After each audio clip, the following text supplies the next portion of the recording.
کبھی نیک کام کر لے تو نیک کام کرنے کا یہ مطلب نہیں ہوتا کہ وہ گناہگار کو غلط سمجھنے لگ جائے، گناہگار سے نفرت کرنے لگ جائے۔ گناہگار سے نفرت نہیں ہوتی، گناہ سے نفرت ہوتی ہے۔ گناہگار کے ساتھ تو ہمدردی ہوتی ہے۔ اگر میں ایک نماز پڑھ کر باقیوں کو اپنے سے کم سمجھنے لگ جاؤں تو مجھے خوف ہونا چاہیے کہ دل تو اللہ کے ہاتھ میں ہے، اگر وہ دل پلٹ دے، مجھے ادھر رکھ لے، اس کو ادھر لے آئے۔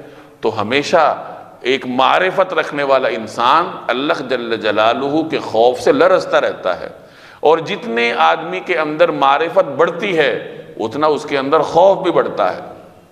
ایک روایت میں آتا ہے کہ جبریل اور میکائیل جیسے فرشتے اللہ تعالیٰ کی خفیہ تدبیر کی وجہ سے لرزتے رہتے ہیں کہ نہ جانے ہمارے لیے اللہ نے کیا لکھا ہوگا، ہمارا مستقبل کیا ہوگا۔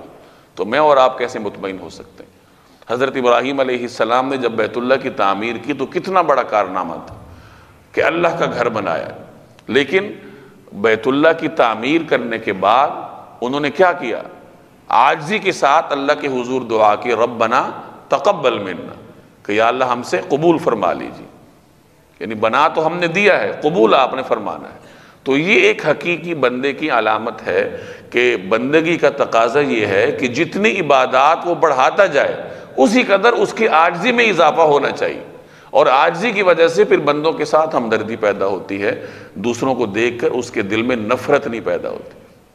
آج کل ہمارے ہاں جو مذہب پہ عمل ہوتا ہے وہ بعض اوقات ایک غیر تربیت یافتہ شخص کے اندر کچھ منفی چیزیں پیدا کرتا ہے، حالانکہ مذہب پر عمل تو اس کے لیے مثبت ہونا چاہیے، لیکن چونکہ تربیت نہیں ہوتی تو اس کے اندر منفی چیزیں پیدا ہو جاتی ہیں۔ سب سے پہلی منفی چیز کیا ہے کہ وہ دوسروں کو غلط سمجھنے لگ جائے گا، کہ اگر اپنے گھر میں نمازی ہوں تو مجھے سارے گھر والے غیر شرعی طریقے پر زندگی گزارتے ہوئے نظر آئیں گے، اور میری یہ کوشش ہوگی کہ میں یہاں دین کو نافذ کروں، جیسے مرضی نافذ کروں۔ نئے نئے دین کی طرف آنے والے آپ کو گھروں میں ٹی وی توڑتے ہوئے بھی نظر آئے ہوں گے، گھر میں ایک فساد مچ جاتا ہے۔ تو بعض اوقات دین پر عمل کرنا، آپ تو خود دین پر عمل کر رہے ہیں اور دوسروں کے لیے فتنے کا سبب بن گئے۔ تو ایک تو دوسروں کو غلط سمجھنا، پھر دوسروں سے نفرت کرنا۔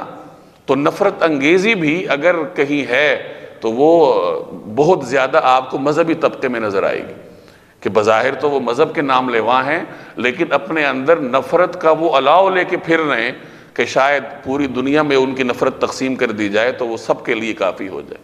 حالانکہ مسلمان میں تو اللہ نے رحمت رکھی ہے، اللہ خود رحیم ہے، اور وہ مسلمان کے اندر اسی صفت رحمت کو دیکھنا چاہتا ہے۔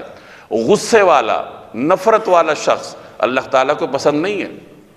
والکاظمین الغیظ، غصے پر قابو پانے والے ہیں۔